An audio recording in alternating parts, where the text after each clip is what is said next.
Hello，大家好，我是香妹啊，又跟大家见面了。我今天呢非常荣幸的邀请到了马来西亚第二家园协会的主席刘荣发先生。因为近期也有很多朋友都在问马来西亚第二家园现在有一个什么最新的进展，那我们也就请到了刘荣发先生给我们来讲一下现在一个最新的进展吧。谢谢主席来参加到我的频道跟我做一期专访的视频，我非常感谢主席。大家好，谢谢香妹儿，对，谢谢你的邀请。然后我所知道的都尽量在我们这次的这个交谈中发一点信息吧。但是当然就看你有什么问题要问我了。对，我已经整理好了一版的问题这个都是带视频之前的一些朋友们问的，大家以往都问我的一些问题。那我今天就借此机会也来向主席要一个答案了。好，可以。我所知道的我会答。OK， 就是我们刚才讨论的第一个问题，就是说现在马来西亚第二家园的一个最新的进展嘛，因为从去年上一轮我们是在去年12月份您这边有会见部长嘛，有一个讯息出来。那现在当下的一个情况是怎样的？OK， 其实这个第二家园呢冻结是在7月份，然后呢，马来西亚这个第二家园部门呢，这不是第二家部门，应该是旅游部呢，他已经委派了一个顾问公司来做整个的调查，还有这个做一个总结了。所以当我们在遇见这个部长，在12月份遇见部长的时候呢，他们的预计就是说，希望说第一first quarter， 我们讲第一季度的时候呢，3、4月份会有一个结果了。所以昨天吧，应该是昨天那个部长呢，刚刚聆听了这个顾问公司的一个汇报。所以我相信应该会很快有一个总结出来。OK。那我们就期待这个最新的好消息吧。对。好的。那我们其实还会有一些问题比如说像我们这个第二家园重启了之后，它的一个申请条件是否会有更新就是比如说像现在市面上大家在流传是说可能会提高这个资金门槛或者说要求在马来西亚购房您觉得预判的话会有这方面的？这个部分呢，其实确实我们现在没有一个真正的一个答案。但是我相信在提高门槛，在资金方面呢，我相信会有，会提高。至于提高多少，确实我们没有一个谱因为毕竟我们不是政府嘛，政府暂时也还在做一个总结嘛，所以我们还不知道。至于买房的这部分呢，还没有正式听说过，只是说之前有人说过一些这样子的一个字眼但是我相信不一定会有这个条件。OK， 所以大家记住这一条刚才的敲一个重点主席刚才有总结一点，就是可能这个门槛呢是有极大可能性是会提高的，所以大家要记得这一点那第三个问题就是目前像之前有一些旧的申请者们，他们就是之前已经申请了，在疫情期间已经获得批准了，但是他们没有来报到，他们后续的话要怎么样过来报到？这一部分呢，我们之前有跟这个移民局呢有来过做个交流，然后呢，移民局也答应说，像比如说你已经批准了，然后当时因为疫情的关系，出也出不来，进不来这样子的情况下呢，移民局是会已经答应说，到时候当我们的机场开放了，而且又没有所谓的管制令了，过后呢，他会给时间给那些已经批准的人进来，然后会给新的批文，然后去处理他这个后续的工作。OK 那我再补充一下，因为马来西亚的这个 MCO 是从2020年的3月8号开始的，对不对？那假如说他其实是在3月8号以前的半年以前就批准没有过来的，对，也会同样想说适用是吧？OK， 那大家就没有担忧了，就之前的不用这样担心，对之前的批准者就不用担忧了。然后第四个问题其实因为这个是代表我自己的客户问的，在去年2020年第一季度的时候嘛，我们也是有一些客户提交申请的。他们现在的话能做点什么呢？还是说他们后续的话大概会有一个怎样的材料补充呢？就是说他之前对已经提交过的，对是吧？对，就是还没有批准的，正好就卡在那个时间段了。这个我比较可以肯定的就是说到时候呢，我们的这个第二家部门呢，肯定会要求你提供新的材料，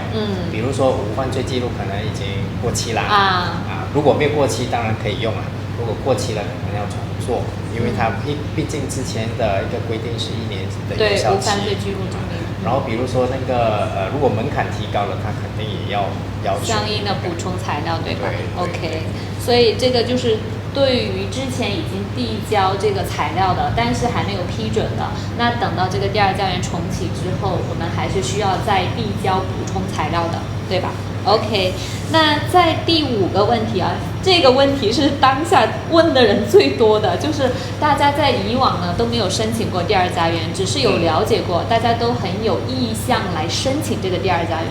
他们现在可以做一些什么工作呢 ？OK， 如果说我们的政府它在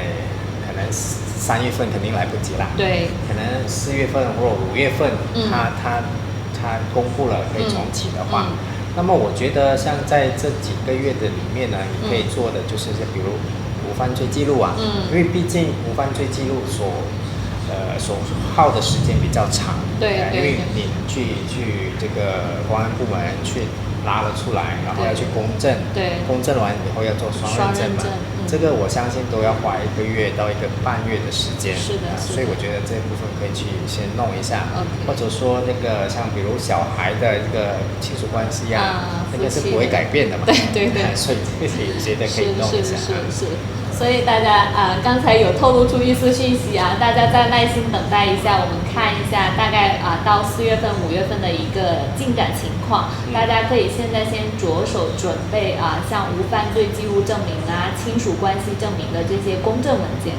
好，那我们再来第6个问题啊。第6个问题就是因为我之前也遇到过一些客户，他是自己去递交的申请第二家园。那在申请的过程中呢，他就遇到了很多问题，他就自己就是好像有点求助无门的样子嘛，就还是得问到我们。这里就请您跟大家分析一下，个人申请者和专业机构申请者，它有一些区别啊，就可能。当然就是我们的第二家部门。柜台来说，基本上都没有一个讲中文的这个服务所以当你去到柜台要去询问的时候呢，基本上你要么就讲马来文，要么就讲英文，对，所以会很辛苦，然后沟通起来也不方便，对，然后呢，很多事情如果说今天是这样的一个情况，可能多1个月，它会有修改，小修改，对，然后你不知道，然后你提交说不可以啊，你需要再做，这样你就很麻烦。像我们中介公司呢，我们常常跟这个官员啊，或者说我们跟这个部门呢，都有一些比较经常联系嘛，然后我们就知道他修改了什么，然后我们可以及时呢就跟客户说，你要把这个换了一下，然后呢就不会跑冤枉路。对，是。然后再来就是说，我们从平常就是说你拿到批准以后，到马来西亚的时候呢，我们也会帮你安排说怎么去做体检啊、买保险啊，然后去存款之类的东西。那么有中介帮你安排这一切，就省很多事情。对，省心了。对，其实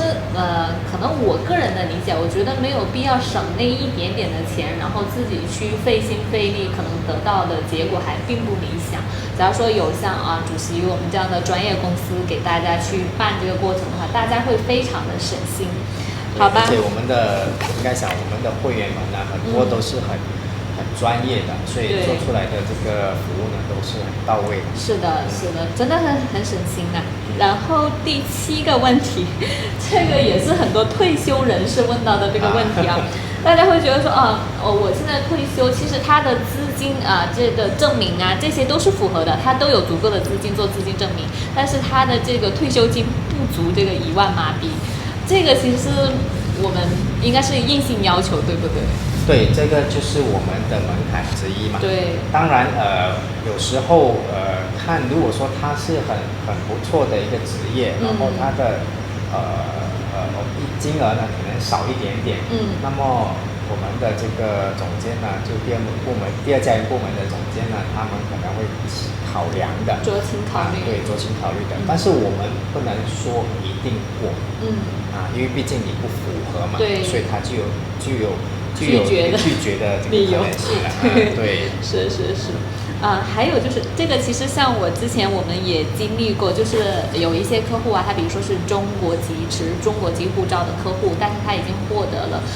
其他第三国的一个永居身份，那他们在材料的准备上，是不是有一些材料可以是永居国所提供的这些材料？这个呢，基本上像比如说要拿那个无犯罪记录嘛，无犯罪记录基本上如果说你在现居住的国家，比如说你是工作签也好，或者说你